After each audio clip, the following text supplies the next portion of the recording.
Shalom jemaat yang terkasih di dalam Tuhan Yesus Kristus. Penuntun Saat Teduh Sinode Gereja Kristen Jakarta hari ini, Rabu 21 September 2022. Perjumpaan sejati, Yohanes pasal 4 ayat 40-42.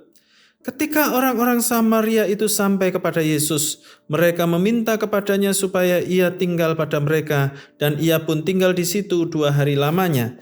Dan lebih banyak lagi orang yang menjadi percaya karena perkataannya, dan mereka berkata kepada perempuan itu, "Kami percaya, tetapi bukan lagi karena apa yang kau katakan, sebab kami sendiri telah mendengar Dia dan kami tahu bahwa Dialah benar-benar juru selamat dunia." Paul David Tripp menulis sebuah buku yang berjudul Alat di Tangan Sang Penebus. Ia menekankan bahwa setiap anak Tuhan bisa menjadi alat atau sarana untuk membawa kabar baik keselamatan kepada orang lain. Tujuannya adalah agar jiwa-jiwa mengalami perubahan karena Injil Kristus.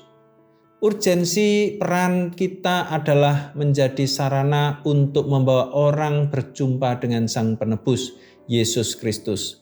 Peran yang begitu penting dengan tujuan yang begitu mulia kiranya mendorong kita untuk menggunakan setiap aspek hidup kita.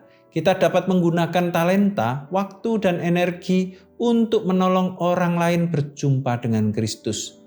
Dalam nas renungan hari ini menjelaskan seorang perempuan Samaria yang menjadi alat Tuhan yang efektif setelah dirinya berjumpa dengan Yesus. Proses perjumpaan seseorang dengan Yesus tidaklah selalu persis sama.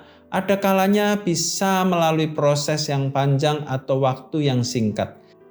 Sama halnya dengan wanita Samaria. Ia berjumpa dengan Yesus di sumur Yakub pada satu waktu.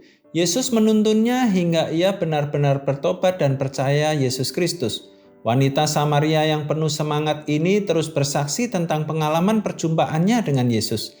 Ia telah mengalami keselamatan, sukacita dari Kristus. Ia tidak menyimpan apa yang dialaminya sendiri, tetapi justru berusaha membawa orang lain berjumpa dengan Kristus. Hasilnya luar biasa. Banyak orang percaya pada Kristus karena kesaksiannya. Terlebih lagi saat mereka berjumpa dengan Yesus, maka mereka ingin mengenal Yesus lebih dalam dengan mengundang Yesus tinggal bersama mereka. Yohanes menutup kisah ini dengan menyatakan lebih banyak orang percaya pada Yesus Kristus karena kesaksian Yesus Kristus. Artinya mereka benar-benar mempunyai pengalaman perjumpaan sejati dengan Yesus. Awalnya mulai mengenal Yesus lewat orang lain, kemudian mengenal langsung dengan Yesus. Setiap orang bisa menjadi alat Tuhan untuk membawa orang lain berjumpa dan mengenal Yesus Kristus. Seberapa dalam pengenalan kita akan Kristus menentukan seberapa serius kita menjadi saksinya bagi perjumpaan orang lain dengan Kristus. Sebab itu, marilah kita menjadikan hidup kita sebagai alat untuk membawa orang lain mengalami perjumpaan dengan Kristus.